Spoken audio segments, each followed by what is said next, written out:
This is a Mercury capsule. A capsule like this took the first Americans into space. It was only big enough to hold one astronaut. This is a Gemini capsule. The Gemini capsules could hold 2 astronauts and was used to practice maneuvers that we would need to get to the moon. This is an Apollo capsule. It's a boilerplate model that was only used for training.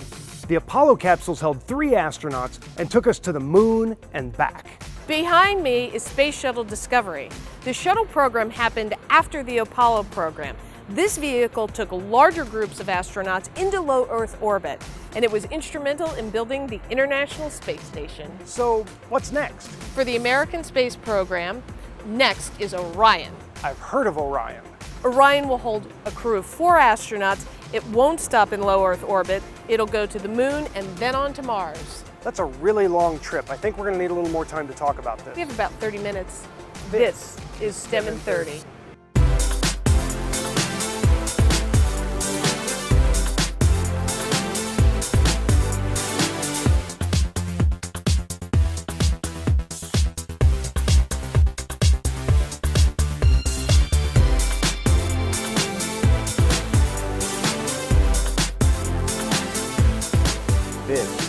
This is STEM in 30.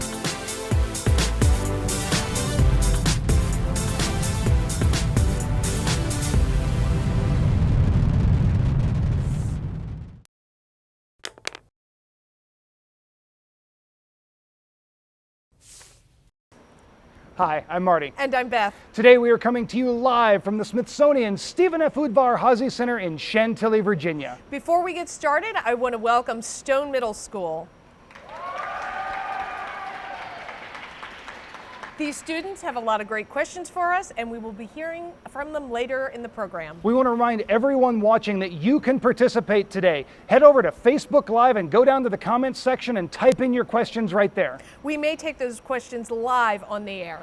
We are standing underneath Space Shuttle Discovery. The Space Shuttle took astronauts into space from 1981 until 2011.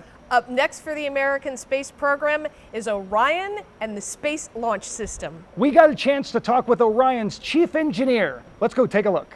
I'm at Johnson Space Center in Building 9, the Space Vehicle Mock-Up Facility.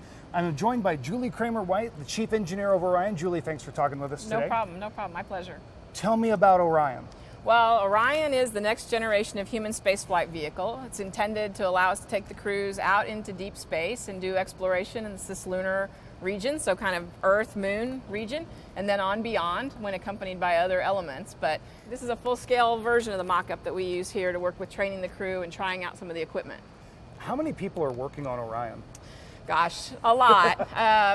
So thousands, right? And a couple thousand if you talk about just the prime contractor and the immediate subs. So the astronaut's like the tip of the iceberg that you see, and it takes a whole lot of other people. Absolutely. They're the most visible part of what we do, but lots of engineers, all different disciplines, all over the country, as a matter of fact, that work on Orion and contribute. Well, can we go inside and take a look? Absolutely. Let's go. Awesome. Okay.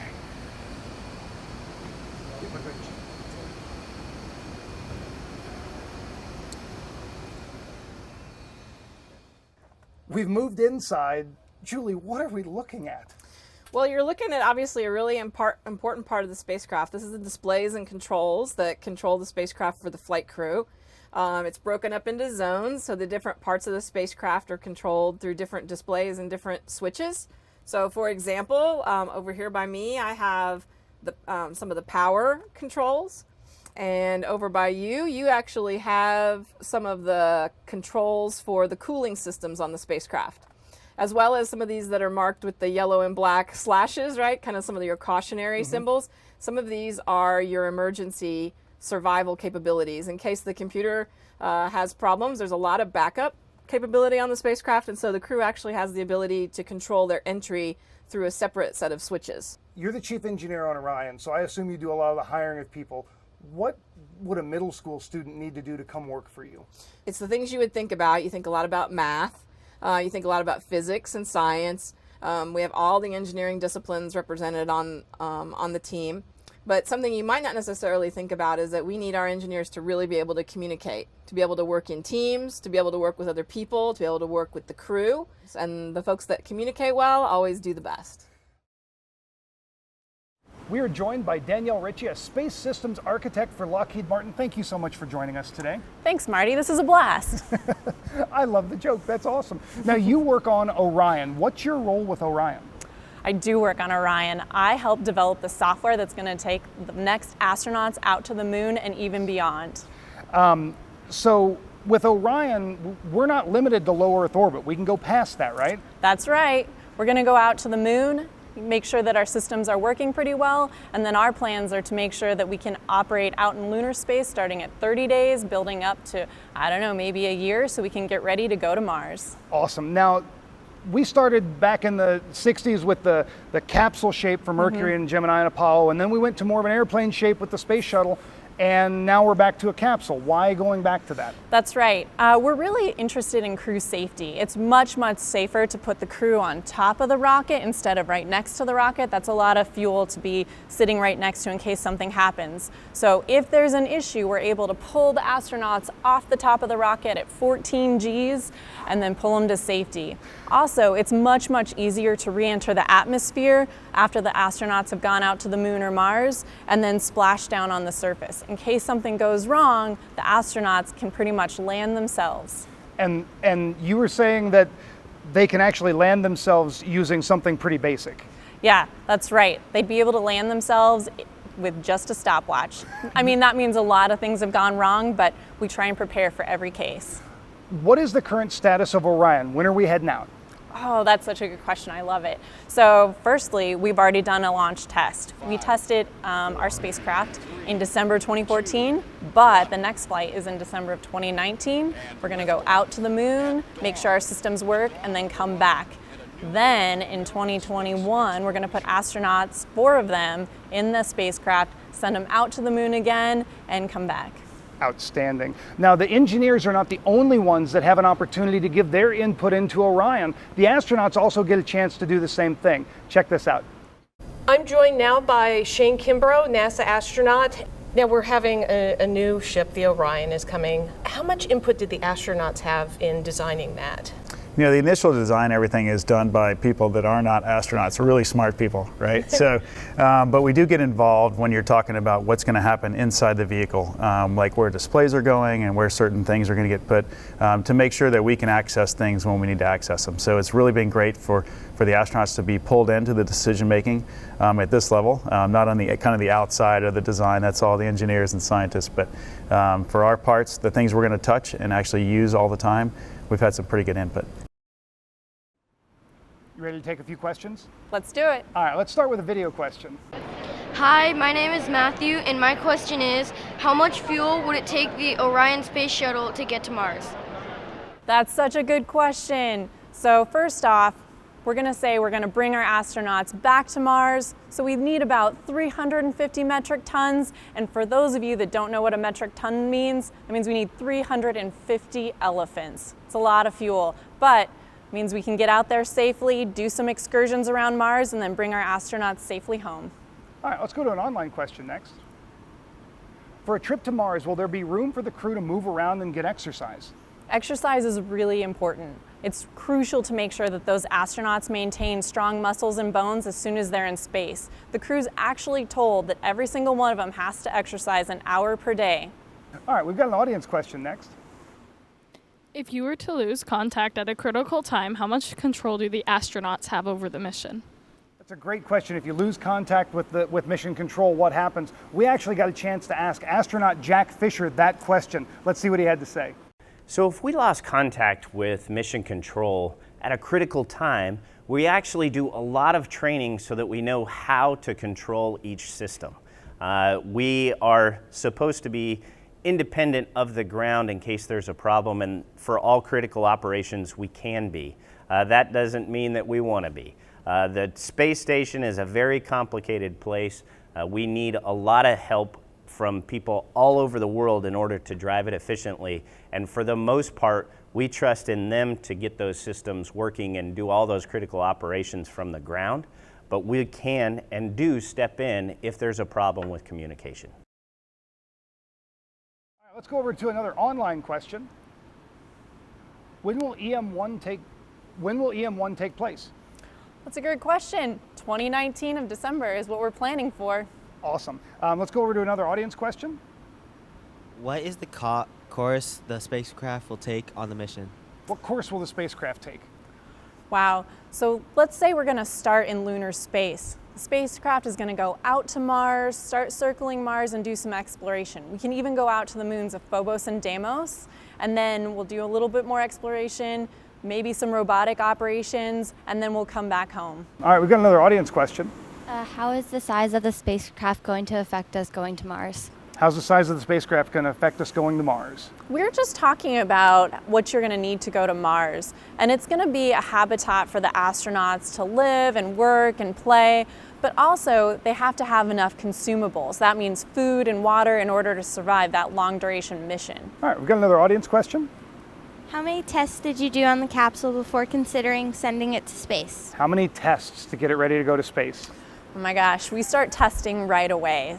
We start testing down at the very first element. So you take everything, whether it's software or hardware, and you test the first component. And then you add two pieces together and then you test that. And then you add it together and you test that until you get an entire spacecraft. And then you test that.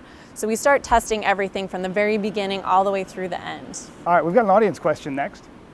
When the rocket reaches space and gets separated, what happens to the remaining parts of the rocket? So when the rocket gets to space and gets separated, what happens to the remaining parts? That's a great question, and my answer is it depends on which parts you're talking about. Some of the parts fall back into the ocean, and then recently we've said that the upper stage has to be able to go to the to the sun for disposal. And then obviously the crew, along with the habitats or whatever we send along with it, will go out to the moon or Mars. All right, we've got another audience question. Why did they choose to name the spacecraft Orion? Where did the name Orion come from? We have a great joke for this one, but for right now we'll just say that Orion was named after the constellation for Orion's belt. Nice. All right, we've got another audience question. What is the difference between Orion and other capsules built by NASA in the past? What's the difference between this capsule and the ones built in the past? Orion's really built for that deep space exploration. The previous capsules took astronauts out to the moon. Orion's really built to take astronauts past the moon for long durations. Orion will be hitching a ride on top of the SLS, or Space Launch System rocket, and we also talked to Julie Kramer-White about the SLS. We've moved in front of the SLS rocket model. Julie, where does Orion live on this model? Right, well, Orion lives at the very top of the launch vehicle, so I always think Orion looks really big until I see it on top of the launch vehicle, and it doesn't look quite so big anymore. But so this is the service module. This is what we call the ogive, which is a fairing that sits over the actual top of the capsule. So fairing meaning a covering. A covering that helps protect it on launch. And then this is the launch abort motor, and it's actually 3 separate individual launch abort motors that allow us to both jettison it when we don't use it, and then actually do an abort and control the launch abort vehicle if we should have to come off the top of the launch vehicle. So the big capsule that we saw is actually inside this. Correct. On Apollo, the capsule was actually the outside of the rocket. Why the change? We put it under a fairing for a couple reasons. One, because this particular shape of this fairing is very aerodynamically efficient. That lets you get the most lift out of your launch vehicle, the most efficiency as you go uphill. But the other reason is because we're such a large capsule, even bigger than Apollo, we put it under the fairing so that the acoustics from the launch abort motor are reduced. It actually acts as a muffler over the top of the spacecraft to protect it from some of that noise, essentially, that comes from the motors. It's about 180 decibels on the front end of the spacecraft, so we definitely need to cut some of that down before it gets to the spacecraft and before it gets to the crew. 180 decibels. Can you put that into perspective? So your average rock concert, right, might be around 100 or 101 decibels compared to 180. And it's not just a straight add. I mean, as you go up decibels, it like 3 decibels doubles the energy that's being imparted through the sound. So it's a lot of energy. Well, as Julie said, it's all about decibels, and sound travels in wave. Now, we've got some friends here, and we're going to do a little wave making. So let's start your wave, okay? And if this were a sound, are you guys looking at this, okay? Let's put a little more effort into this, and you can see that the amplitude is going up in this wave. All right. So which would be louder, the first wave or the second wave? The second wave. the second wave. Why would that be? Because the second wave is hitting a higher altitude, and usually that makes the sound go louder. Yeah, sure. An amplitude, not altitude. Altitude is close enough. Yeah, I know they're hard sometimes. All right, so let's bring the wave down a little bit. Now this is a really good demo for your classroom. We're going to do another one, and I want you guys to watch this. Okay, what we have is a speaker, and we put a little rice on it. I'm going to play Marty's favorite dance song. Let's see if you guys can recognize it. Okay, what's happening there? It's like bouncing around. The higher the louder that the music gets, the more that it jumps around. Okay, so the rice did a pretty good job of dancing. Do you think it was better than Marty? Yes, okay, right. So the louder the music got, the more the rice jumped around. Now this is a concern for the astronauts because they're very close to these rocket engines, right? And the waves, the sound waves, the noise, if it's too loud, it can actually damage their eardrums and even other parts of their body. Now these are some good examples for your classroom, and we have some extension questions for you. So for discussion questions we have, how does the sound increase from 1 decibel to the next? How do the vibrations caused by sound waves allow you to hear? What effect does wavelength have on sounds?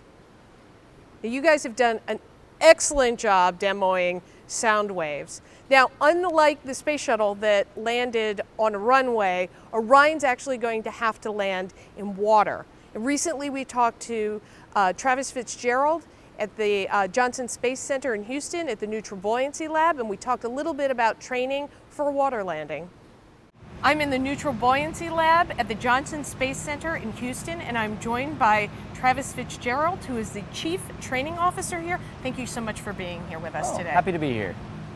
What is this? It looks like a great big pool, Travis. What's going on well, here? That's actually exactly what it is. It's a great big pool that we use to train the astronauts on how to do spacewalks. We'll actually put them inside spacesuits and put them down in the water, and the benefit of the water is it gives them the ability to be neutrally buoyant, hence the name of the building, and allow them to kind of practice what it's like actually being in space and in a microgravity environment.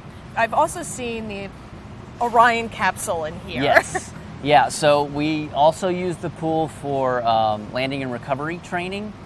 So we'll put the Orion capsule in here and let it float, and then that will give the crew members a chance to figure out what it's like to get out of their suits, get out of their chairs, actually go up to the hatch, undo the hatch, and then if they need to, get out of the capsule. That must be a simple training because this pool is pretty calm. Yes, it is simple, but we've been trying to figure out ways to complicate it to make it more realistic. We have all sorts of options, from taking the capsule out into the Gulf of Mexico and letting the waves do their thing. We've also been trying to figure out, do we want to make a wave pool out of this in order to get that going? We're not sure we like that idea, but we're trying to come up with a good way to simulate all the waves that they're actually going to have to deal with when they land in the water. Thank you so much for joining us today. This was really fascinating. Well, I'm happy to be here. Danielle, how did you become an engineer for Lockheed Martin? Geez, I started off studying aerospace engineering for my bachelor's and my master's. And a sad story, when I was getting ready to graduate, my undergraduate, they canceled the Constellation program. Now, tell us what the Constellation program was. Constellation program was the program before Orion. We were gonna go look at setting up a moon base, and sadly we canceled it.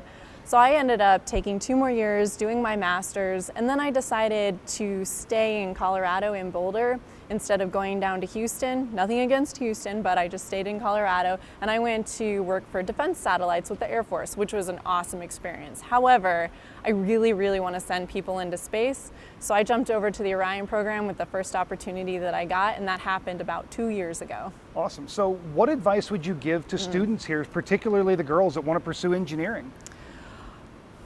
So my advice to everybody is be confident in yourself.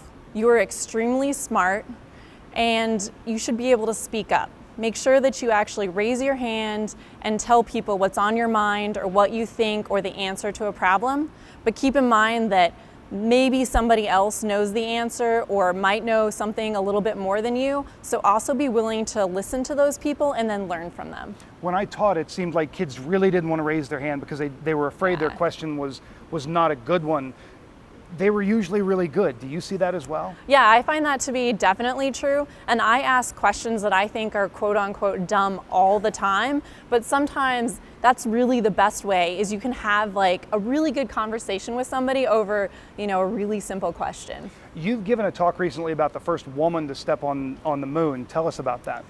That was an amazing experience. I was in Australia talking about the first woman on the moon. And for any of you that know, we've only landed 12 astronauts on the surface of the moon, all men, with the Apollo program. So it's really sad to say that we haven't yet had a woman on the moon, and we've only had 59 female astronauts in space from the entire world out of approximately 556 astronauts in total. So I'm hoping that we can see one of you to be the first woman astronaut on the moon. And the kids sitting right here, they're kind of the right age, aren't they? They're the perfect age. One of you are definitely the right age to be the first astronaut, female astronaut on the moon, or the very first person on the surface of Mars. How cool would that be if they got inspired right here today? I'm hoping that happens. All right, are you ready for some more questions? Let's do it. All right, let's start with a video question. My name is Kyle Goodwin, and my age is 11. And my question is, do you think we have the technology to get to all the planets like Mars and Mercury? I know we have the technology. We can actually go to Mars today. We've already been into deep space with all of our deep space planetary spacecrafts, and we've already sent people to the moon. We just need to get our stuff together and do it. All right, let's go to an online question next. What can civilians do to help? What can civilians do? My favorite thing about people is just their questions, their interest in space. And so as people, if they're not engineers or artists or astronauts or communications, what they can do is just be excited, be interested, but also help stimulate all of the fields that are necessary in order to send people into space by helping to come to events like this, go to museums, and then help answer questions for kids. And it's not just astronauts and engineers that are important, is it? It's everybody. It's STEAM, science, technology, engineering, and I like to say any major as well as math. Awesome. All right, we've got an audience question next. What is the most common material used on the Orion? What's the most common material used on Orion? That's really fascinating. I'm going to give you a couple answers because I like this question. First of all, it's the aluminum alloy structure. So it's that structure that's on the outside of the spacecraft. Another good one is going to be the copper wiring. There are so many miles of wiring in every single spacecraft. And then, I didn't think about this one, but it's actually all the fabrics that are used. It's in the spacesuits, it's in all the containers, it's on the walls to keep stuff secured. Are the astronauts going to get a chance to personalize that at all? That's a really good question. And for deep space exploration, astronauts are going to be traveling out to Mars at about 9 months. They'll be there for about 11 months and then 9 months back. If anybody's doing math, that's about 3 years. And for a lot of that trip, it's going to be dark. They won't be able to see the sun, they won't see the Earth, it'll be a tiny speck in the sky. And so for astronauts to personalize that space is really important to their mental health, which we're really making sure that those astronauts stay healthy the entire way there and back. Awesome. All right, we've got an online question next. Will the Orion spacecraft be attached to a space habitat complex heading to a deep space destination? I love this question. So our idea is that you can take Orion and you can hook it up to a couple different modules, like a laboratory and a habitat and a living space, as well as some solar arrays for power, and then you can send it out to Mars, have it orbit around Mars and come back. So I think it'd be great to use Orion to go further into space. All right, we've got an online question next. How many Orion capsules will be made? It's a really good question. We're currently planning about 12 to 14 capsules, but the more exciting thing is that we're planning on reusing those capsules about 3 to 5 times. Wow, and so will any of the pieces be changed out or will it all be reused? Yeah, we definitely don't want to reuse that heat shield. That's going to burn up as we re-enter the atmosphere. And then there's a couple parts that will need to be replaced. Of course, we'll make sure that the spacecraft is in perfect working condition before we launch it again, but you'll see most of it reused. Awesome. We've got an audience question next. What are the safety systems and how will the astronauts stay safe? What are the safety systems and how will the astronauts stay safe? Safety is really important for astronauts. We already talked about how we want to see the astronauts on top of the entire rocket instead of the side, but also we provide a lot of backups. We have several computers to make sure that, if one goes down, the others can take over. We also provide controls for the crew so that they can take over in case of an emergency. I saw last week they actually had astronauts practicing getting out of Orion for those safety procedures. Yeah, that's really important to make sure that the astronauts know how to ingress and egress, that means get out and in of the spacecraft, as well as make sure that they can operate the spacecraft during the most difficult parts, which is launch. We've done a test already where they're sitting on a vibration table on their backs, being vibrated at launch loads and having to press buttons and operate the spacecraft. I've never thought about that, how much you're going to be shaking as you're trying to hit a button. Yep, it's really hard. All right, we got another audience question. Once the crew gets to Mars, how are they supposed to get back? How are they getting back from Mars? Well, with NASA, they're going to get back on the same spacecraft that we sent them on. We're really interested in making sure that we can get them out to Mars and bring them back safely. All right, well, we're out of time for today. Oh. We hope everybody joins us next month as we look at the airplane's family tree. Here's a little preview with someone from the Wright brothers family tree. Hi there, I'm Keith Jorg, and I am a great-great-grandnephew of Orville and Wilbur Wright. The lineage goes through their older brother, Loren, who is my great-great-grandfather. In 2003, when it was the 100th anniversary of the first flight, I was able to meet some of the pioneers like John Glenn and Neil Armstrong and Scott Crossfield. And, as a 13-year-old kid, meeting some of the greatest heroes in humanity, that has a big influence. And so that really inspired me to keep to the path of STEM. It's what inspired me to go to the University of Southern California and study engineering and desire to get a career in the aerospace industry.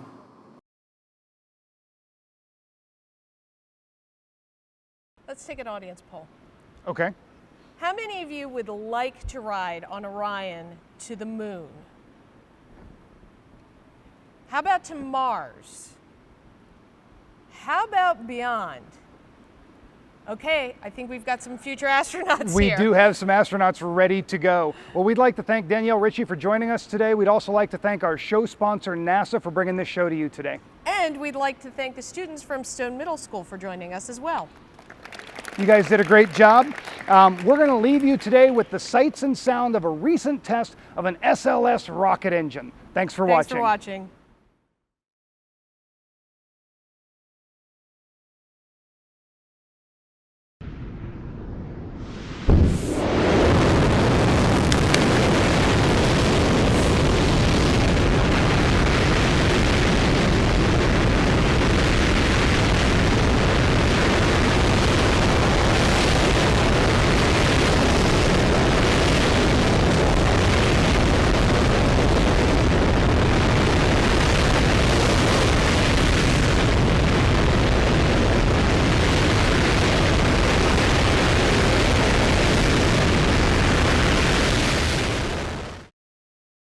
Here's what's happening this season on STEM in 30.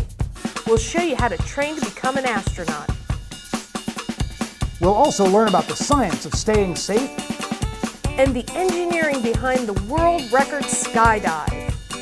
And you get to learn how scientists and you can explore the universe.